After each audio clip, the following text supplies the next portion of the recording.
السلام عليكم ورحمة الله وبركاته. الحمد لله والصلاة والسلام على رسول الله وعلى آله وأصحابه ومن والاه. أما بعد መዛያሉ ጥያቄዎች አሉ። ከሰዓቱ ጥበት አንፃር ጥያቄዎች መልስ ማግኘት ስላለባቸው ሰፊ ማብራሪያ ውስጥ አንገባ አጠር አድርገን ብቻ ለመመለስ እንሞክራለን። ሰላህ ሊዓነተ ወተውፊቅ። የመጀመሪያው ጥያቄ አዲስ ቤት ሰርቶ የገባ ሰው ቤት መርቃት ብሎ ለግሶ ሰው ማብላት እንዴት ይታያል? አፈጻጸሙ ከሸሪዓ ጋር የሚጻረር ነገር ከሌለበት አላህን ተባረከ ወተዓላ ለማመስገን ደስታን ለመግለጽ ተብሎ ከሆነ የሚደገሰው ችግር የለውም። ነገር ግን ድግሱ ላይ አፈጻጸሙ ላይ የወንድና ሴት መከላከል፣ ዘፈን፣ አስካሪ መጠጥ መኖር የለበትም። እንደዚሁ ደግሞ ከድግስ ሁሉ መጥፎ ድግስ ድሃ ተትቶ ሀብታም ብቻ የሚጋበዝበት ነው ተብሏልና ድግሱ ላይ አቅመ ደካሞችን፣ ዘመዶችን፣ በድሮ በችግር ጊዜ ከጎን የቆሙ ሰዎችን ቤት ለመስራት ለመብቃት አስተዋጽኦ ያደረጉ ሰዎችን ያካተተ ድግስ ደግሶ ማብላት ዓላማው አላህን ማመስገን ደስታን መግለጽ እስከሆነ ድረስ ችግር የለውም፣ ይቻላል። ሌላኛው ጥያቄ ከ7 ዓመት በፊት ባለቤቴ ሞቷል። አሁን ባል መጥቶልኝ ነበረ ከጓደኞቼ፣ ግን ኒካህ ማድረግ የሚፈልገው ቃዲ ዘንድ ሄደን ነው። የኔም የእሱም ቤተሰብ እንዲሰሙ አይፈልግም። ለዚህ ምክንያቱ ደግሞ ሌላ ሚስትና ልጆች ስላሉት ነው። እኔም 2 ልጆች አሉኝ። እነሱን እንደራሱ ልጆች ሊያሳድግ ተስማምቷል እና እኔ ያለ ወሊ ኒካህ ማድረግ እችላለሁ። በመጨረሻም ከተፈቀደልኝ ልጆቼ በአዲሱ ባል ስም መጠራት ይችላሉ። ከጥያቄ በመጨረሻ ክፍል እንጀምርና ልጆች በእንጀራ አባታቸው ስም መጠራት አይችሉም። ድዑሁም ሊአባኢሂም ሁወ አቅሰጡ ዐንደላህ፣ ሰዎችን በአባታቸው ስም ጥሯቸው በማለት አላህ አዟል። ወከዛሊክ ቡኻሪ በዘገቡት ሐዲስ ነቢዩ ዓለይሂ ሰላቱ ወሰላም ቅጥፈት አንድ ሰው አባቱ ወዳልሆነ ሰው ራሱን ማስጠጋቱ ነው ብለዋል። ሲያሳዳጊ የእናት ባል የእንጀራ አባት ኢላ ገይሪ ዛሊክ ዝምድናው ይጠበቅለታል። ነገር ግን የወለደ አባት ነው በስሙ ልጆቹ ሊጠሩት የሚገባ እንጂ አሳዳጊ። ምክንያቱ ምንም ይሁን ሰዎች ልጆቹ እኩልነት እንዲሰማቸው፣ ባዳ እንዳይመስሉት እንዳይመስላቸው፣ አባት እንዳሌላቸው እንዳያውቁ ልጆች ወዘተ ነው። ይሄ ሁሉ ሰዎች ራሳቸው የሚደረድሩት ምክንያት ነው። ምክንያት በሸሪዓ አላህ ዘንድ ተቀባይነት ከሌለው ሰዎች ጥሩ ነው ስላሉ መፍትሄ ይሆናል ስላሉ እንደ ሙስሊም መፍትሄ ይሆናል ያልነውን ነገር ሁሉ መጠቀም የለብንም። በዲን አንድ ሰው ያለ አባቱ መጠራት የለበትም። ስለዚህ በእንጀራ አባታቸው ስም መጠራት የለባቸው። የጥያቄውን የመጀመሪያውን ክፍል በተመለከተ ያለ ወሊ ኒካህ አይታሰርም። አግብታ የፈታችም ብትሆን ባሏ የሞተም ብትሆን አዲስ የምታገባ ልጃገረድም ብትሆን ሴት ልጅ ያለ ወሊ ኒካህ እንዳታስር ነቢዩ ዓለይሂ ሰላቱ ወሰላም ከልክለዋል። አዩማ እምረአቲን አዩማ ዑሙምን ነው የሚያስይዘው። የተኛውም ሴት ያለ ኃላፊ ኒካህ ያሰረች እንደሆነ ኒካሑ ውድቅ ነው ብሏል። የተወሰኑ የሐነፊ መዝሀብ ተከታይ የፊቅህ ሊቃውንት ሴት ልጅ ለአካል መጠን ከደረሰች አስተዋይ ከሆነች አግብታ ከፈታች ራሷን መዳር ትችላለች፣ ልክ መግዛት መሸጥ እንደምትችለው ሁሉ ብለዋል። ይሄ የነቢይን ሐዲስ ትቶ የግል ራእይን መከተል ነው የሚሆነውና ነብዩ ሰለላሁ ዐለይሂ ወሰለም አንድ ንግግር ከተናገሩ ማንም አስተያየት ሊኖረው አይገባም። በግልጽ ምንም በማያሻማ ትክክለኛ ሐዲስ ሴት ልጅ የተኛዋም ሴት ብለው ወጣትም ትሆን አስተዋይም ትሆን ሞኛም ትሆን አግብታ ማታውቅ ሴት ከሆነች ኃላፊ ሊኖራት ይገባል። ቤተሰብ እንዳያውቅ የተፈለገበት ምክንያት ሌላ ሚስት ስላለው ሌላ ልጅ ስላለው ትዳር ድብብቆሽ አይደለም፣ መቃቃ አይደለም። የመር ትዳርን የሚፈልግ ከሆነ አምነውበት ለቤተሰቦቹ አሳውቆ ማግባት አለበት። የድብቅ ጋብቻ የሚባል ነገር የለም በሸሪዓ። የዝሙትና የትክክለኛ ጋብቻ ልዩነቱ ከበሮ መምታት ነው ብለዋል ነብዩ ሰለላሁ ዐለይሂ ወሰለም። ጋብቻን አሳውቁ፣ አውጁ፣ ይፋ አድርጉት፣ ሴቶችም ከበሮ ይምቱበት ተብሏል በሐዲስ። በዚህ ጊዜ ስሜት መከተል፣ ሁሉም ለራሱ ፈትዋ መስጠት በዝቷል። ልጆቼ ምስቴ እንዳያውቁ ማንም ሳያውቅ ሸሪዓ ፍርድ ቤት ሄደን እንስራ አይባልም። ለጊዜያዊ የዱንያ ደስታ ተብሎ አኺራን ማበላሸት ይሆናልና የተኛውም ሴት ልጅ በምንም ምክንያት ያለ ኃላፊዋ ያለ ሁለት ምስክሮች ኒካህ ማሰር አትችልም። ምንም ተብሎ ቢታሰር ኒካህ አይሆንም። ሌላኛው ጥያቄ የዛሬ 3 ዓመት ለሽያጭ የሚውል ቦታ እና ቤት ገዝቼ ነበረ። የመጀመሪያ ዓመት ላይ ዘካ አወጣሁበት። ላለፉት 2 ዓመታት ግን ቤቱም ቦታውም አልሸጥም አለኝ። እጄ ላይ ደግሞ ካሽ ብር የለኝም። የአምናውን ዘካ መዝግቤ አስቀምጫለሁ። ዘንድሮ ተደራረበብኝ። እስኪሸጥልኝ እየመዘገብኩ ልቆይ ወይስ ሌላ አማራጭ አለ? የቦታው ዋጋም እየቀነሰ ነው የመጣው ይላል። በመሰረቱ አትርፎ ለመሸጥ ተብሎ በትርፍ ንያ እስከተገዛ ድረስ ዘካ ማውጣቱ ግዴታ ነው። ቀንሶ ዘካ ማውጣት ዋጅብ ከሚሆንበት የገንዘብ መጠን እስካልወረደ ድረስ ዋጋው። ምክንያቱም ይህ መሬት ይህ ቦታ ገንዘብ ይዞ ነው ያለው፣ ንብረት ነው። ሱቅ ላይ እንዳለ መጋዘን ላይ እንዳለ ዕቃ ነው የሚቆጠረው ለትርፍ እስከተሸጠ ድረስ እስከተገዛ ድረስ። የመሸጡን ንያ ትቶ ለመኖሪያነት አደርገዋለሁ ብለው ንያ ከቀየሩ ከዛ በኋላ ዘካው ይቀራል። የመሸጡ ንያ እስካለ ግን ዘካ ማውጣት ግዴታ ነው። ካሽ ገንዘብ ከሌለ ጥያቄው ላይ እንደተባለው መዝግቡ አስቀምጠው ኋላ ላይ ሲሸጥ ወይም ሌላ ገንዘብ ሲገኝ ያሳለፋቸው የዘካ ዓመታትን ሁሉ ቁጥሮ ማውጣት ግዴታ ይሆናል። ሌላኛው ጥያቄ በዚህ ዘመን አብዛኛው ሰው የተበደረውን ገንዘብ መመለስ ይቸገራልና ብድር ሰው ሲጠይቀኝ የለኝም ማለት ይቻላል ወይስ አለኝ ግን አልሰጠህም ብሎ ከሰውየው ጋር መጣላት ይላል? ጥያቄው ላይ እንደተባለው በዚህ ዘመን የተበደሩትን ብር መመለስ በጣም ከባድ ሆኗል። የሚያበድሩ ሰዎች እንዲቀንሱ ሁሉ አድርጓል። ማበደር ዒባዳ ነበረ። ያበደረ ሰው አጅር ያገኛል። ነቢዩ በሐዲስ እንደተናገሩት ሰደቃ እንደሰጠ ሁሉ አጅር ያገኛል። ተበድሮ መመለስ ያቃተውን ሰው ጊዜ ከሰጠው በሰጠው ቀን ልክ በየቀኑ ሰደቃ እንደሰጠ ይቆጠርለታል የሚል ሐዲስም አለ። ይሄ ትልቅ ፈድል ነው።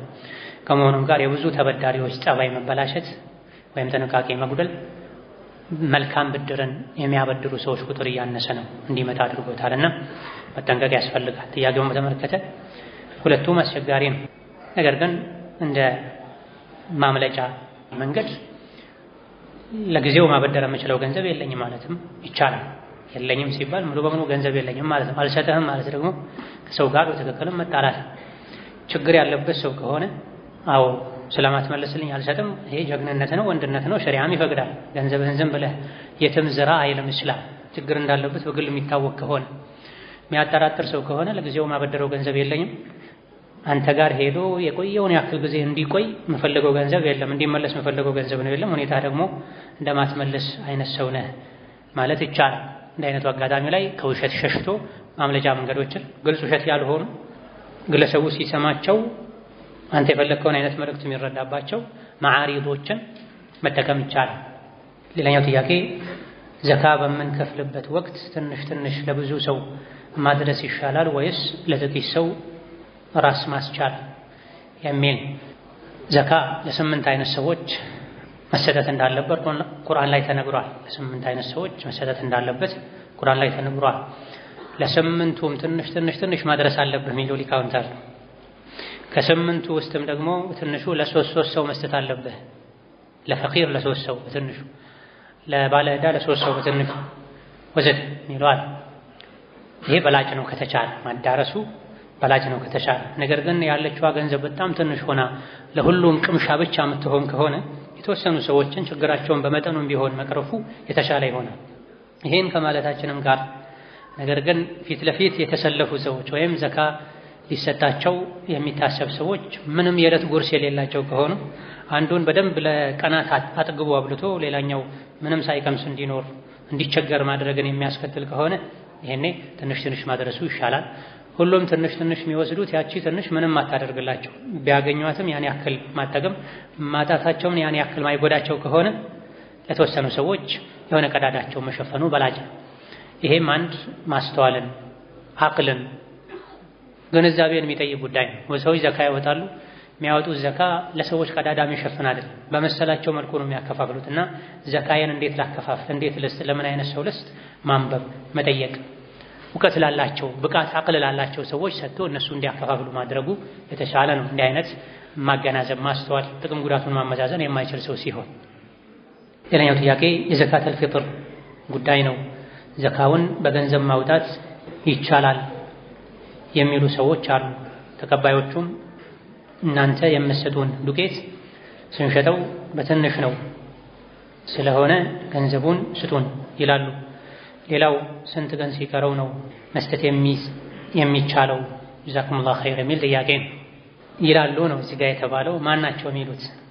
ነቢ ናቸው አለይሂ ሰላቱ ወሰላም ያሉት ገንዘብ ይሻላል ወይስ ሱሐቦች ናቸው ያሉት?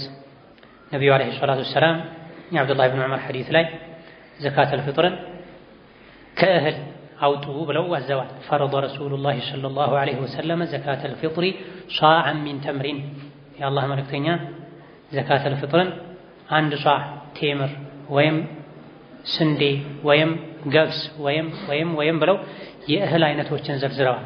እጅግ በጣም ብዙ ስለ ዘካተል ፊጥር የተነገሩ ሐዲሶች አሉ ከተለያየ ሶሐባ በተለያየ ሰነድ። ታዲያ ሐዲሶች ከመብዛታቸው ጋር ሰነዱ ከመለያየቱ ጋር ቤተኛውም ሐዲስ አንድ ጊዜው እንኳ በገንዘብ ስጡ የሚል አልተገኘም። አንድ ነቢዩ ያላደረጉትን ነገር ማድረግ ቢድዓ ይሆናል። በተለይ ሁኔታው ምቹ ከመሆኑ ጋር። ምን ማለት ነው? ሁኔታው ምቹ ከመሆኑ ጋር በነቢይ ዘመንም አቅመ ደካሞች ነበሩ አለይሂ ሰላቱ ወሰላም። በነቢይ ዘመንም ገንዘብ ነበር፣ ወርቅም ብርም ነበር። ያኔ ምስኪኑም ከመኖሩ ጋር ችግሩም ከመኖሩ ጋር ገንዘብም አስፈላጊ ከመሆኑ ጋር ምናልባትም እንደፈለጉ ከመጠቀም አንፃር ቀላሉ እሱም ከመሆኑ ጋር በነቢይ ዘመን ወርቅና ብርም እያለ ወርቅና ብር አልሰጡም አለይሂ ሰላቱ ወሰላም። ገንዘብ አልሰጡም፣ እህል ብቻ ነው የሰጡት። ምን ማለት ነው ታዲያ? ይሄ ራሱን የቻለ ዒባዳ ነው፣ ዓላማ አለው ማለት ነው። እህል ይሁን የተባለበት ራሱን የቻለ ዓላማ አለው። ሄዶ ገዝቶ ማምጣቱ ዒባዳ ነው፣ የዒድ መገለጫ ነው፣ ደስታ ነው፣ ጌጥ ነው ገዝቶ ማምጣቱ። ቤት ከልጆች ጋር ቁጭ ብሎ ሚስትህን ልጆችህን አስቀምጠህ ይሄ ላንቺ ይሄ ላንተ ይሄ ለገሌ ተብሎ ከትንሽ እስከ ትልቅ በተራ ተራ መሰፈሩ ሌላ ራሱን የቻለ የዒድ የዘካተል ፊጥር ጌጥ ነው፣ ሸዒራ ነው፣ ዒባዳ ነው። ከዛ በኋላ የሰፈርከውን ወስደህ ምስኪኑ ባለበት ፈልገህ ማድረሱ ሌላ ራሱን የቻለ ዒባዳ ነው፣ የዒድ መገለጫ ነው። የዘካተል ፊጥር ሸዒራ ነው።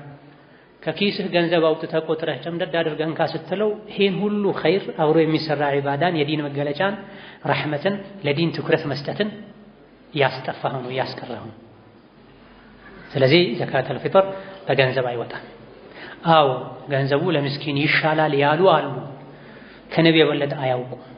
አበቃ ከነቢ የበለጠ አያውቁ።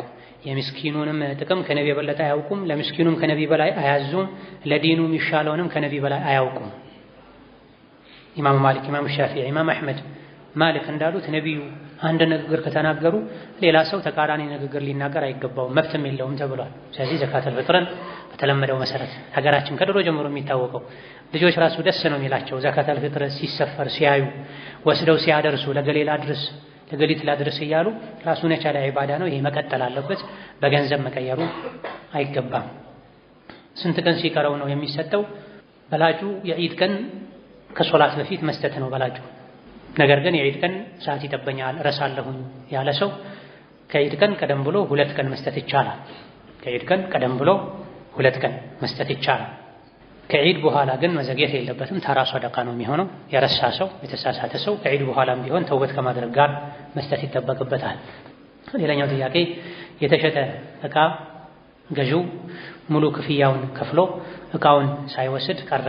ትንሽ ቆይቶ ዕቃውን ሊወስድ ሲመጣ ከፍተኛ ዋጋ ጨምሮ ስለነበረ ብሩን በመለሰለት ወንጀል ይሆናል? እኔም መጀመሪያ ዋጋውን ከስሬ ነበረ የሸጥኩለት ድንገት እኔን ከኪሳራ የሚያወጣኝ አይነት ዋጋ ጨመረ።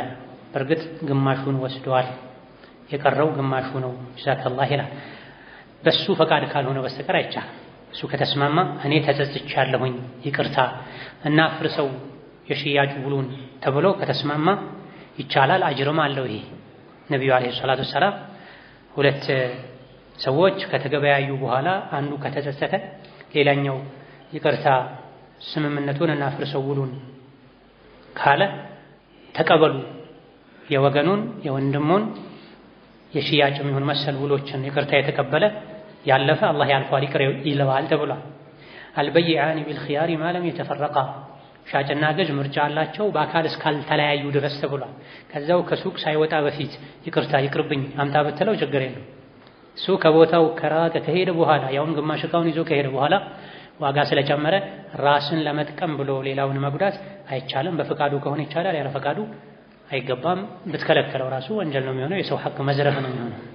ሌላኛው ጥያቄ የቲም የሚባለው ልጆቹ እድሜያቸው ስንት እስከሚሆን ነው የሚል ጥያቄ ነው።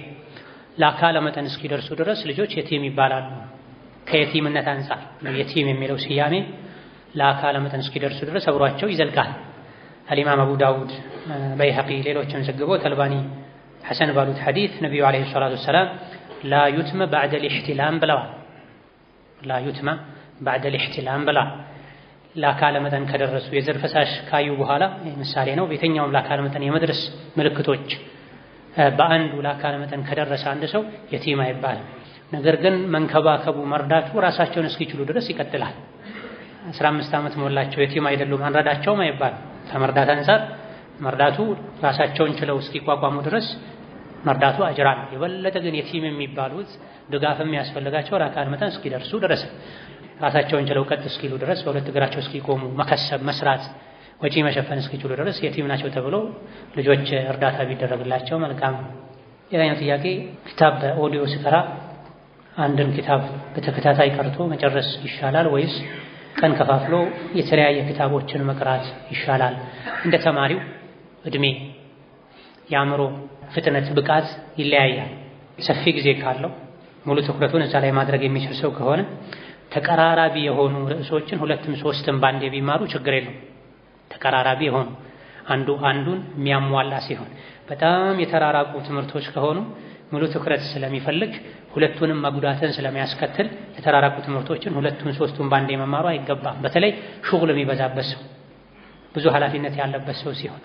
አረብኛ ቋንቋ ለመልመድ በሚል ንያ ፊልም ማየት እንዴት ይታያል? እንግሊዝኛ የገባኝ ድሮ ባየኋቸው ፊልም ስለነበረ ነው። ካልተቻለስ አረብኛን ለመልመድ ምን አይነት መንገድ መጠቀም ይመክሩኛል? ፊልም የሚባለው የተለመደው ወንድና ሴት እንደፈለገ የሚሆንበቱ አይነቱ ፊልም ከሆነ ሴት ማየት፣ ዘፈን ማድመጥ፣ ሀያ አደብን የሚነካ ነገር ያለበት አይነት ፊልም ከሆነ አይቻልም። እንግሊዝኛ መማሩ ወይም አረብኛ ቋንቋ መማሩ መልካም ግብ ቢሆንም ነገር ግን ያ ግብ ላይ ለመድረስ ዘፈን ማድመጥ፣ ሴት ማየት፣ ወንድ ማየት፣ የተለያዩ መጥፎ ነገሮችን ወደ ውስጥ ማስገባቱ ይሄን ሁሉ መጥፎ ነገር ተራምዶ የሚገኘውን ጥቅሙን ዝቅተኛ ያደርገዋል። አንድ ነገር ጥቅም ጉዳትም ካለው ከጉዳቱ ለመሸሽ ተብሎ ጥቅሙ ይተዋል። መጠንቀቅ ያስፈልጋል። አማራጩ ምንድነው? አረብኛ ሙሐደራዎችን ማድመጥ። አረብኛን ሰዎች በዘመኑ በሚማሩበት መንገድ መማር ይቻላል። የግድ ከፊልም ብቻ አይደለም አረብኛ መማር የሚቻለው። ስጁድ ላይ በአማርኛ ዱዓ ማድረግ እንዴት ይታያል? ዋጅቡን ዚክር ካልን በኋላ ከሆነ ይቻላል። ቡኻሪ ሙስሊም በዘገቡት ሐዲስ ነብዩ አለይሂ ሰላቱ ወሰላም فليتخير من الدعاء أعجبه بلا ደስ ያለውን ዱዓ ያድርግ ግዴታውን ከጨረሰ በኋላ በላው ተሸሁድን ከጨረሰ በኋላ። ስለዚህ አረብኛ የማይችል ሰው በራሱ ቋንቋ ስጁድ ላይ ቁኑት ላይ ከተሸሁድ በኋላ ዱዓ ቢያደርግ ችግር የለውም። ኺላፉ እንዳለ ሆኖ በተለይ ሐነፊዮች አጥብቀው ይከለክላሉ። የአጀም ቋንቋ ከሶላት ውጪ የተጠላ ነው፣ ሰው አረብኛ ነው ማውራት ያለበት የሚል አቋም አላቸው። ከሶላት ውጪ እንኳን የአጀም ቋንቋ ተጠልቶ ተወግዞ የአጀም ቋንቋ ማለት ከአረብኛ ውጪ ያለው ማለት ነው። እንዴት ነው ሶላት ላይ የሚቻለው ብለዋል። ነገር ግን ማስረጃ ነው የሚወስነው። የቻለ ሰው በአረብኛ ያድርግ፣ ያልቻለ ሰው ዋጅቡን በአረብኛ ካለ በኋላ ሱብሃነ ረቢየል አዕላ፣ ሱብሃነ ረቢየል ዐዚሙን፣ ተህያውን፣ ረቢ ግፊር ሊውን፣ ዚክሩን፣ ዋጅቡን በአረብኛው ከተባለ በኋላ ሌላውን በራስ ቋንቋ ቢያደርጉ ችግር የለውም። አላህ ሁሉንም ቋንቋ የፈጠረው እሱ ነው። የፈለገውን ዱዓ ያድርግ ብለዋል ነብዩ ሰለላሁ ዐለይሂ ወሰለም። ከተሸሁድ በኋላ የፈለገውን ዱዓ ለማድረግ ቋንቋ ከገደበው የፈለገውን አላደረገም ማለት ነው። በተለይ ረመዳን ላይ አሽረል አዋኺር 27 25 ወዘተ ዱዓ በጣም ሰው የሚጓጓባቸው ቀኖች ላይ በራሱ ቋንቋ ስጁድ ላይ ማድረግ ቢፈልግ የሚከለክል ነገር የለም ኢንሻአላህ ተዓላ። አንድ ሰው ጾመኛ ሆኖ ውሎ መግሪብ ሲደርስ ዱዓ ማድረግ እንዴት ይታያል?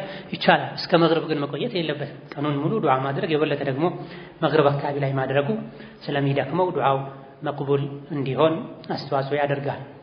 ከመግሪብ እና ከሱብሒ በኋላ ሱረቱል ኢኽላስና ሌሎቹ ስንት ጊዜ ነው የሚቀሩት? ሶስት ጊዜ ነብዩ ሰለላሁ ዐለይሂ ወሰለም ሱረቱል ፈለቅን ሱረቱን ናስን ለዑቅባ ሲመሽና ሲነጋ ቅራ ብለዋል። ስለዚህ ሲመሽና ሲነጋ ሱረቱል ፈለቅ ሱረቱን ናስን እንደዚሁ ኢኽላስንም ጭምር ሶስት ጊዜ መቅራት ይወደዳል። የመጨረሻው ጥያቄ እናት አባት በህይወት እያሉ ለነሱ ነይቶ ሰደቃ መስጠት ይቻላል? ለሌላ ሰውስ ነይቶ መስጠት ይቻላል? አዎ ይቻላል። ለሞተ ሰው ብቻ አይደለም ሰደቃ የሚሰጠው። በህይወት ላለ ሰው ለወዳጅ ለዘመድ ኸይር ስራ ሰዎች የሚያስተባብሩበት ቦታ ላይ ለራሴ 100 ብር ለወዳጄ 100 ብር ለኔ 1000 ብር ለወዳጄ 500 ብር ብሎ ቢሰጥ አንድ ሰው ኸይርን ስራ ለሌላ ሰው ማድረግ ይቻላል። ለወላጆች ሲሆን ደግሞ ይበልጥ ሐቃቸውም ጭምር ነው። ባይደረግም ወላጅ ልጁ በሚሰራው ኸይር ስራ ሁሉ ተጠቃሚ ይሆናል። በተለይ ልጁ ሷሊህ እንዲሆን የእስላምን መንገድ እንዲከተል ወላጅ አስተዋጽኦ ካደረገ ለወላጄ ባይልም ልጅ በሚሰራው ስራ ሁሉ ወላጆች ይጠቀማሉ። ይሄም ለወላጆች ትልቅ ማጓጓያና ማንቂያ ነው። ለልጆቻቸው ምንም የማይጨነቁ ወላጆች አሉ። ምንም አይነት አስተዋጽኦ ያላደረጉ ወላጆች አይጠቀሙም ያሉ ዑለሞች አሉ። ልጁ ቢሰግድ ባይሰግድ፣ ቁርአን ቢቀራ ባይቀራ፣ ሂጃብ ብታደርግ ባታደርግ፣ አላህን ብትፈራ ባትፈራ ምንም አይመስላቸው ግድ የለሽ ልቅ ወላጆች ልጆቻቸው በራሳቸው ጊዜ ነፍስ ሲያውቁ የእስላምን መንገድ ይዘው ኸይር ስራ ቢሰሩ መጀመሪያ ላይ ልጁን ልቅ ያደረገ ወላጅ ከልጁ ምንም አይጠቀምም። ምክንያቱም ምንም ከመውለድ ውጪ ምናልባትም እንዲበላሽ ሰበብ ከመሆን ውጪ ያበረከተው ነገር የለም። ወላጅ በልጁ የሚጠቀመው ከልጅነት ጀምሮ ልጁን ከኮተኮተ ነው፣ አደብ ካስያዘ ነው ተብሏልና ከሰደቀተል ጃሪያ አንዱ የሰው ልጅ ሲሞት ሁሉ ነገር ይቋረጣል፣ ሶስት ነገሮች ሲቀሩ ተብሎ አንዱ ምንድነው? አወለዱን ሷሊሑን የድዑ ለሁን ሷሊህ የሆነ ዱዓ የሚያደርግለት ልጅን ትቶ የሄደ ተብሏል። ዱዓ የሚያደርግለት ማለት እጁን አንስቶ አባቴን ማረው እናቴን ማራት የሚል ብቻ አይደለም። ይሄ አንዱ ነው እንጂ ሶላትም ዱዓ ነው፣ ሰደቃም ዱዓ ነው፣ ኸይር ስራ መስራት ሁሉ ዱዓ ነው። ምክንያቱም ሰዎች ኸይር ስራ የሚሰሩት የአላህን ረሕመት ፈልገው ባይናገሩም ሲሰግዱ ጀነት መግባት ፈልገው ነው። ሶላት በመተዋቸው ወደ ጀሃነም እንዳይሄዱ ፈርተው ነው። ስለዚህ ልጅ ሲሰግድ ለአባቱ ዱዓ እያደረገ ነው። አባቱ ነውና እናቱ ናትና ያስተማረው። ሐጅ ሲያደርግ ዑምራ ሲያደርግ ለኸይር ነገር ሰበብ ሲሆን በሙሉ ወላጆች ተጠቃሚ ይሆናሉና ልጆቻችንን ነገ እንዲጠቅሙን የአኺራ መንገድ በልጅነት ልናሳያቸው ልንንከባከባቸው ይገባል።